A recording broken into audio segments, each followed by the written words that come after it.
वहीं भेंट मुलाकात कार्यक्रम के तहत सीएम भूपेश बघेल का काफिला रायगढ़ पहुंचा, जहां सीएम भूपेश ने ग्रामीणों से भेंट की और इस दौरान सीएम ने स्कूली बच्चों को वस्त्र वितरण किए। साथ ही सीएम ने लोगों से बातचीत की और उनकी समस्याएं सुनी। लोगों की समस्याएं सुनने के बाद सीएम ने कहा कि काका भी जिंदा है। वहीं सीएम ने स्वामी आत्मानंद स्कूल के छात्र से बात की, जिसमें छात्र ने सीएम के सवालों के जवाब इंग्लिश में दिए, जो काफी रोचक है।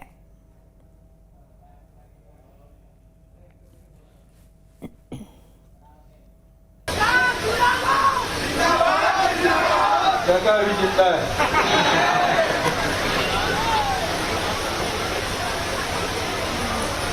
और खेती बहुत जरूरी भी है, लेकिन हमारा भेंट मुलाकात कार्यक्रम भी जरूरी है। दूसरा चरण में रायगढ़ जिला के रायगढ़ विधानसभा और लैलूंगा विधानसभा ये हमारा आज अब कंप्लीट हुई। कौन बोली लड़का दे आगो वाला मैं हाँ तो छत्तीसगढ़ी में पूछूं होते अंग्रेजी में बतावे। क्या नाम तो जी? Sir I read in class 6। अब कहाँ सीधा तो स्वामी आत्मानंद अंग्रेजी स्कूल में? Yes sir. स्कूल में सीधा कहाँ आएगा?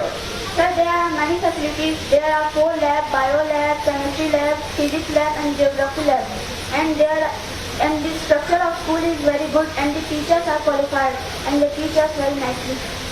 और खेल ग्राउंड वगैरह हवे नहीं खेले तो देता? Yes sir, there is one playground and one sports room. There is many sports instruments. कहाँ खेल खेलता तुम? Sir, cricket, football and many other things. अच्छा।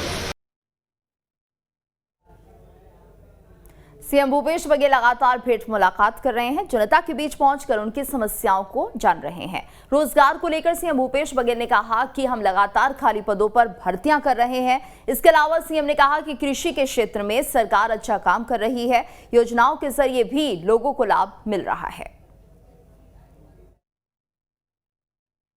छत्तीसगढ़ के मुख्यमंत्री भूपेश बघेल लगातार भेंट मुलाकात कर रहे हैं, जनता से रूबरू हो रहे हैं और उनके पास जाकर उनकी समस्याएं सुनते हैं।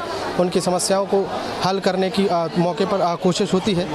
और एक बार फिर से हम उनसे बात करें। सर, शिक्षा की बात हो गई, अब सवाल उठता है बेरोजगारी का। बेरोजगारी के अलावा प्रदेश की जनता के सर्वांगीण विकास का, बेरोजगारी में कौन सी रणनीतियाँ थी जो सबसे कम? देखिए, एक चीज़ है कि जितनी शासकीय नौकरियां हैं वो सीमित है, लेकिन उसमें जो खाली पद हैं उसे भर्ती हम लोग करते जा रहे हैं। दूसरी बात ये है कि बड़ी संख्या में लोग अब कृषि के क्षेत्र में लौटे हैं, तो और कृषि है छत्तीसगढ़ में लाभ का धंधा हो गया है।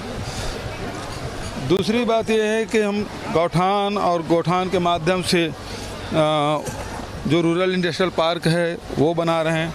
तीसरा, जितने लघु उपज है तो लघु उपज का वैल्यू एडिशन भी हम लोग करा रहे हैं।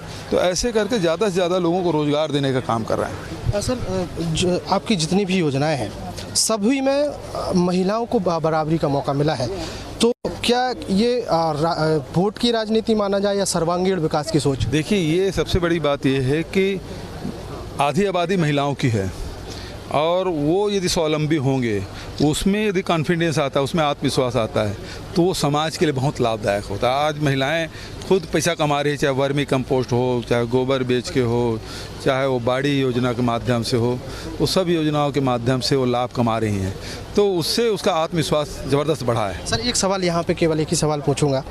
ये महिलाओं की बात हो गई और उसके विकास की बात हो गई। 33 जिले अब बन गए हैं छत्तीसगढ़ में। छत्तीसगढ़ जिले की जो कल्पना है वो पूरी हो जाएगी? ऐसी कोई बात नहीं है, जहाँ जो आवश्यकता है उसके हिसाब से किया गया है और इसलिए वो जिले बनाए गए हैं। भौगोलिक दृष्टिकोण से, वो प्रशासनिक दृष्टिकोण से प्रशासन नज़दीक पहुँचे। आंकड़ा छत्तीसगढ़ के नाम से जाना जाता है, लेकिन इसका अर्थ ये नहीं है कि जिला उतना बनाया जाए। तो छत्तीसगढ़ में लगातार विकास हो रहा है और इस विकास के तहत मुख्यमंत्री भूपेश बघेल भेंट मुलाकात कर रहे हैं। आगे भी उनसे और भी सवाल है हमारे पास और हम और भी सवाल जो है उनसे जानने की कोशिश करेंगे।